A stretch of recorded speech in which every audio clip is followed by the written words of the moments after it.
Toronto is taking the first steps toward lifting restrictive rules that prevent townhouses and small apartments from being built on some major roads. The city's housing committee approved the plan, and municipal affairs reporter Shawn Jeffords has the details. For decades, Toronto has kept a lid on where townhouses and small apartments could be built in the city. But a new plan being debated at City Hall would curtail those rules and allow more of them on some major city avenues. It's all part of a city plan to address the growing housing crisis in Toronto. We will not solve the housing problem. Councillor Gord says restrictive rules are a holdover from previous times. As the city's grown over the decades, we've had sort of two kinds of City of Toronto. We've had the kind where, the main streets have been filling in with apartment buildings and condominia.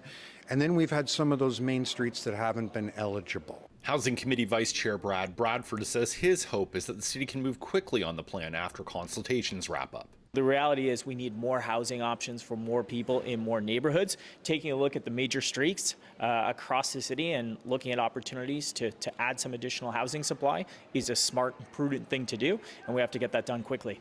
Bradford says if the rules are streamlined, developers will step in. One thing I've heard from folks who build housing is they need the certainty around the approval process. That's how we will get it done faster and more affordably. The association that represents residential builders agrees. I mean, it's really quite serious. RESCON's Lyall says the city has long restricted development in places it makes sense, like major avenues. You've got 1- and 2-story buildings above a subway line, and it's been like that for 50 years. You will not find a major modern city that really does that kind of thing. Your rent really is going to be $2,500 a month. Housing advocate Richardson supports the city plan, but says it could go further. The proposal would limit the apartments to 6 stories and 30 units. That should be increased, he says. It's an incremental change, and it's not everywhere in the city. It's in some very limited locations around the city.